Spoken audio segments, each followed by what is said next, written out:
Les Waller here. Hey, mind the lighting. Sometimes you get what you get. This is a project for my grandson. It's to write his name in Korean characters. Now, what does that mean? So, my wife, being Korean, had her family go to a Buddhist monk and determine what Chinese characters, what her what his Korean name should be based on the date he was, time, and all that of when he was born. So based on that, they came up with a name, and that will be his Korean name. And so my daughter has asked me to write it since I studied Chinese. So I'm going to show you a little bit of the process of what I've been going through to do that, and then we'll show you the end result as well. So the first thing is, so the wife bought these scrolls by my hand print. This is my hand on the scroll, so you can see how big it is. And you'll see it at the end. We'll pull it up when it's actually done. So I have that blank space to write on. Based on that, I've determined the characters need to be about that size. Now, those characters there are ugly. Please don't judge me on these characters.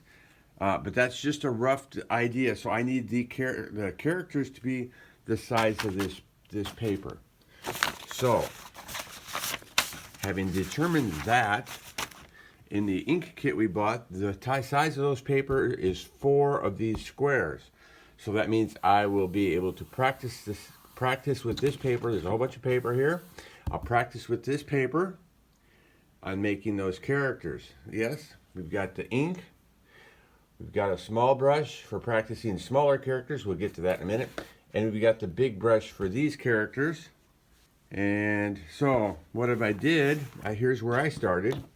First, I started by writing his name on this lined paper. I started by, see my finger here, so I'm doing 4 squares, so the squares, and I'm practicing writing the characters on the paper. Well, first I went this way, which is really, you have to really get with this, okay? They're going to be vertical. So then I changed to a vertical characters and was practicing here.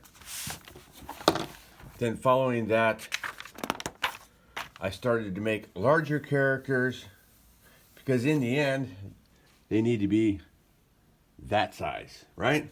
So I want to get, the reason I'm doing these on paper to begin with, I need to get a feel for the size of the strokes for each of the characters. And to do that, it's better to do small because you can always translate small into bigger, and bigger went to here. So I'm going to do some more of these, and then I'm going to do some more on this paper of this size, and then following that, we will start using the brush to practice on the paper. So we'll see you in a little bit. We've looked at this a little bit, and then now the next thing that we did is we took our 4 squares there, put them on paper here. So this is kind of the perspective that each of the strokes need to be. Like this, and like this. So the next thing I have to do, I am going to go ahead and practice 1 stroke at a time. Now we look at the characters. There are several strokes. Well, these are the primary strokes here. 1, 2, 3, 4. Those are 4 primary strokes. A lot of these then become duplicates of those. So this is going across, coming down, going across, going across, going across. Same here, going across, coming down, going across, going across. The dot is different. This is kind of like that other one, and this one is kind of like the other one, just a little bit different. And then, of course, this in itself is 1 stroke. This is 1 stroke. So if you want the actual stroke order of these characters, which is specific, it goes 1, 2, 3, 4, 5, 6, 7. These characters, 1, 2, 3, 4, 5, 6, 7, 8. And finally, 1, 2, 3, 4, 5, 6, 7, 8. So that's stroke order. So the next thing we're going to do is practice the strokes.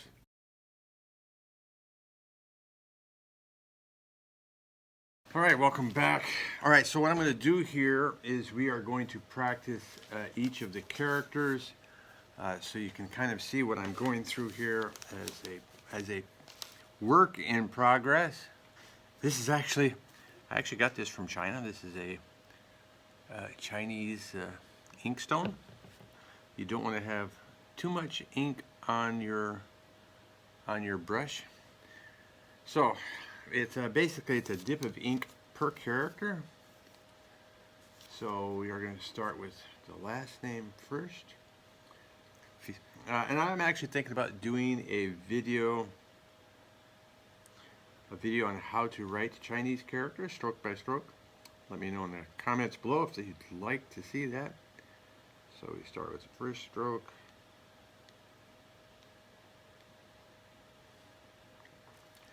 And so once you've started your strokes, you're pretty much committed. And that's why I need to do this practice, because once I actually write on the actual paper for his name, there's no going back. See, now this one's turning out these are too fat. Maybe it's because I'm talking while I'm doing it. This really is a form of meditation to write the Chinese characters. At least when so a little background, I studied Chinese in the 80s and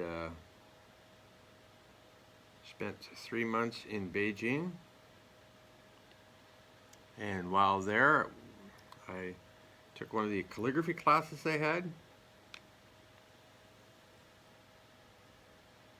And you literally spent 1 hour practicing one individual stroke. We're not even talking about characters. We didn't even write characters. All we did was practice one stroke for an hour. Now, what was nice about that and what I gained from that experience was it is a great form of meditation. Because I would come out of that hour class, and we'd use newspapers too. We wouldn't even use regular paper. When I came out of that hour class, my mind was so clear and relaxed. What a great way to do that. So, all right. Continuing on with the middle name.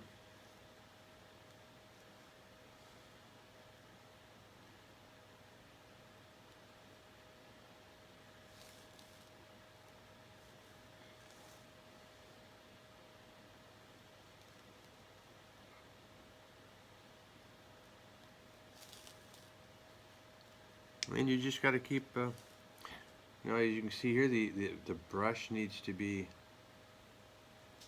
completely vertical. No, that stroke's not very good. The brush needs to be completely vertical.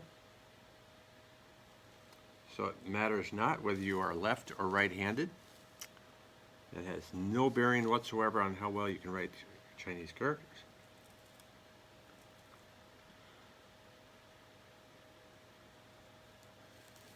So don't let that be a concern.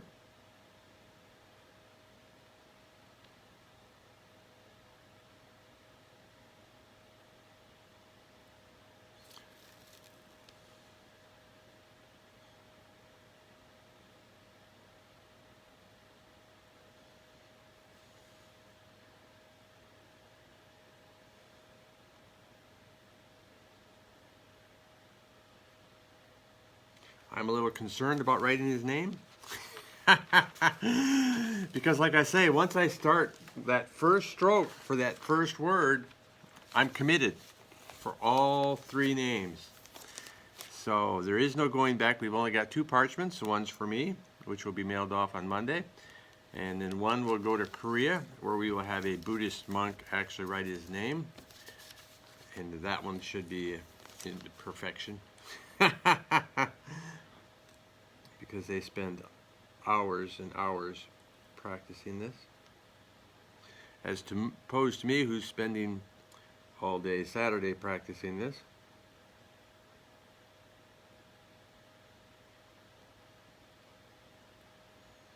But like I say, it's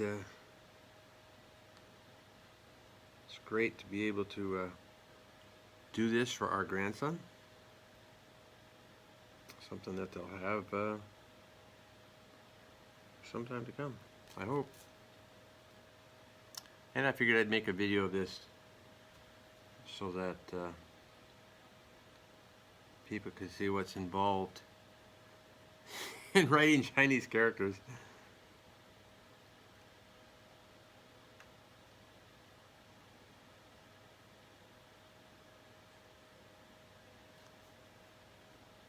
This is a hard one. This is the one that's giving me a hard time.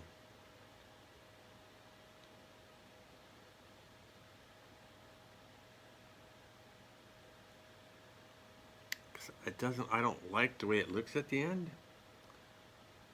So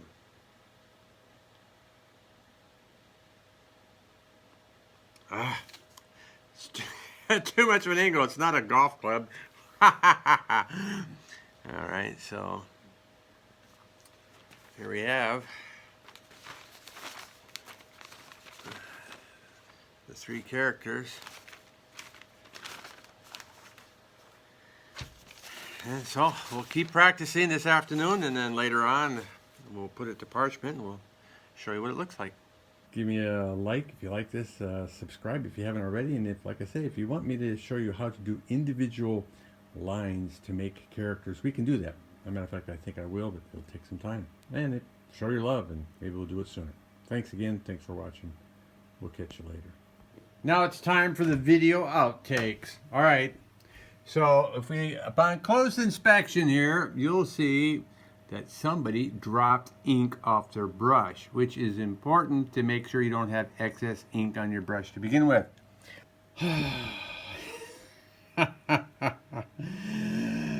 That dot up there doesn't belong. I dripped ink on the paper. I think the best we can do is maybe use whiteout. I'll defer to the wife, but overall, it doesn't look like it's too bad. I don't know what to do about the dot, though. All right, that's part of it. So, my wife, being the smart woman she is, said, let's put his birth date up there, and that the final dot will be my mistake. Now, the other thing that I did, because this was really important to me, is that I went ahead, and the white paper we're using here is see-through, so I put this underneath the paper. But that helps me to get the right length and size of the brush strokes and stuff like that. So if you call that cheating, that's fine. I cheated! But hey, this is going to look good when it's done. Well, jeepers whoopers, as my wife likes to say, we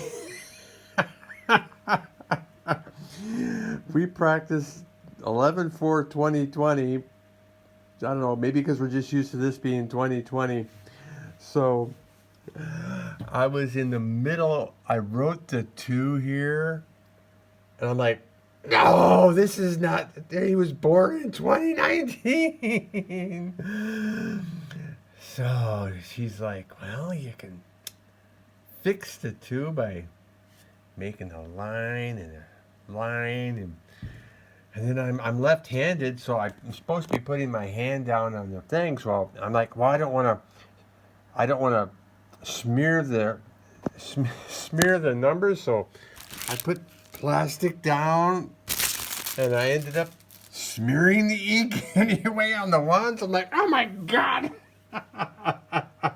All this to fix a dot that dripped off of the ink pen when I was writing the first letter. Well, anyway, there you have it. There's the outtakes for this video. I hope you enjoyed it.